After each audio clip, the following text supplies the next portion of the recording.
buenos días, mis queridos estudiantes de sexto grado.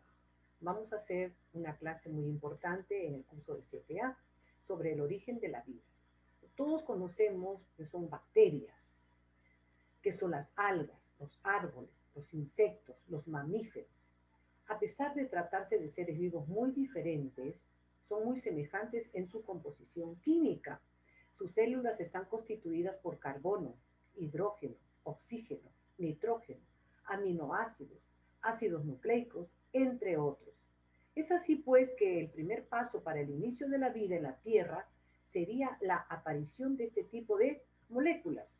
Pero, ¿cómo se originó la vida? Existen diversas teorías que intentan responder a estas interrogantes. Entre las teorías más importantes tenemos la teoría de la generación espontánea. ¿En qué consiste esta teoría? ¿Qué sostiene? Sostiene que los seres vivos se generaban a partir de la materia en descomposición y que a esta materia tenía que unirse una fuerza supernatural llamada fuerza vital. Es por eso que a todos los que creen, que siguen esta teoría, se les llama vitalistas. ¿Ya? Esta teoría fue defendida por un filósofo llamado Aristóteles. ¿Quién no ha escuchado de él? Quien sostenía que los pulgones se originaban del rocío que caía de las plantas. Imagínense lo que él pensaba, ¿no? O que los ratones se originaban del heno sucio, las hierbitas que comen los caballos. El defensor de esta teoría habla que es Jean-Baptiste Van Helmont. Jean-Baptiste Van Helmont.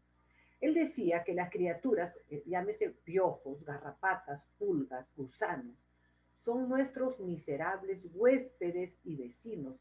¿Quién no se siente incómodo, no, con un piojo, con una garrapata, o con una pulga, o con un gusano? Es una cosa que nos da así como alergia. Pero nacen de nuestras entrañas, decía, y excrementos.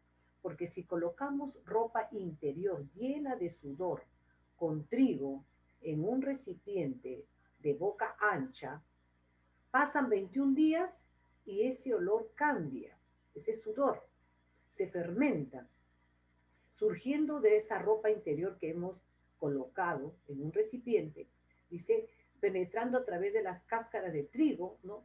Cambia el trigo en ratones. Esa es su explicación que él da acerca de los miserables huéspedes y vecinos que llaman los ratones. Pero lo que es más notable aún es que se forman ratones de ambos sexos. Algo curioso, ¿no? Y que estos se pueden cruzar con ratones que hayan nacido de manera normal. O sea, que han vivido en otro ambiente, no dentro de un recipiente de boca ancha. ¿Ya? Lo que es verdaderamente increíble es que los ratones que han surgido del trigo y la ropa íntima, sudada, no son pequeñitos, ni deformes, ni defectuosos, sino que son adultos perfectos. Esta es su demostración de él.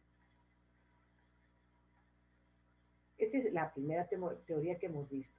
La segunda teoría habla de la biogénesis. Biogénesis. Esta teoría sostiene que todo ser vivo proviene de otro ser vivo que ya existió o preexistente. Y mencionamos al científico Francisco Redi. Él era un médico y también un experimentador. Antiguamente, pues todos experimentaban, ¿no? Cómo se originó tal cosa, ¿no? Ya les hemos hablado en alguna ocasión acerca de los filósofos. Entonces, él realiza un experimento para descartar la teoría de la generación espontánea. El experimento de Redi, Francesco Redi, que fue por el año 1626 y muere en 1697, estamos hablando de más de 300 años. Este reconocido médico italiano fue uno de los que dudaron de la generación espontánea, ¿no? Pensaba que los insectos jamás podrían nacer de la putrefacción.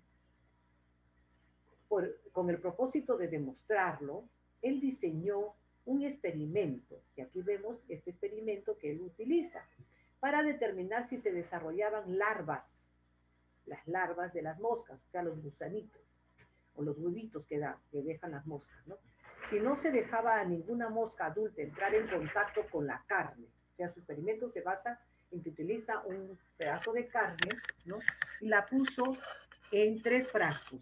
Uno de ellos permaneció abierto, ¿ya? Y los otros 2 estaban sellados, cerrados. En el frasco abierto observó Reddy que había moscas continuamente. Después de un corto periodo, había gusanos en ese frasco abierto. Reddy llegó a la conclusión de que los gusanos aparecían en la carne descompuesta, solo si las moscas habían puesto antes sus huevos en la carne. Eso es fácil, ¿no?, de entender. Por eso evitamos que los, las carnes, las vísceras, estén expuestas porque se llena de huevos debido a que posan allí las moscas. A diferencia que los frascos cerrados no tenían moscas adentro, pero ¿qué cosa sucedió? En las tapas, en lo que cubría, encima se encuentran huevecillos de moscas. ¿Ya? Muy bien.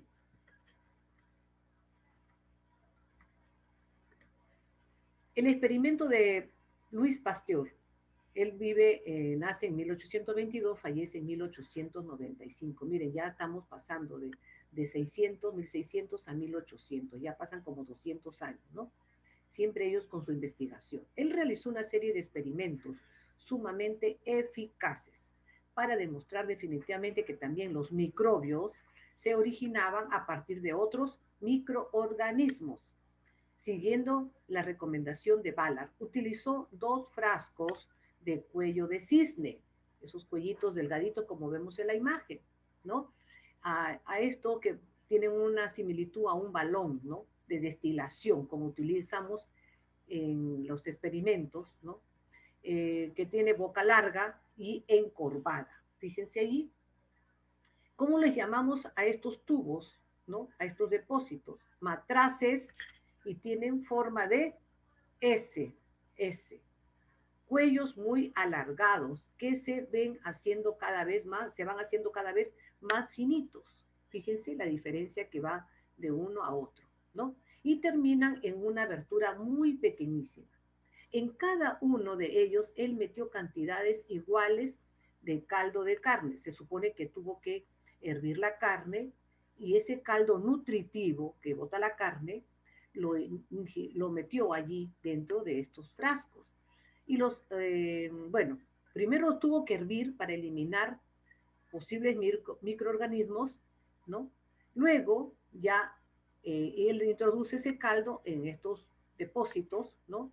Que tenían la forma de una S. Era para que el aire pudiera entrar, ¿ya? Y que estos microorganismos se quedasen en la parte más baja del tubo, o sea, se depositan. Lo más denso va hacia el fondo y lo líquido hacia arriba.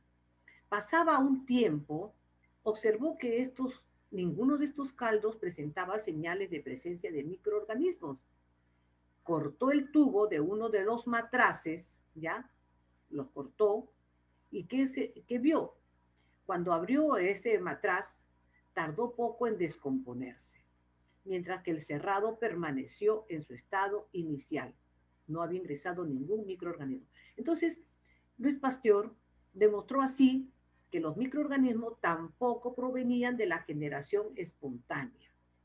Gracias a este científico, la idea de la generación espontánea fue desterrada del pensamiento científico y a partir de entonces se aceptó de forma general el principio que decía que todo ser vivo procede de otro ser vivo.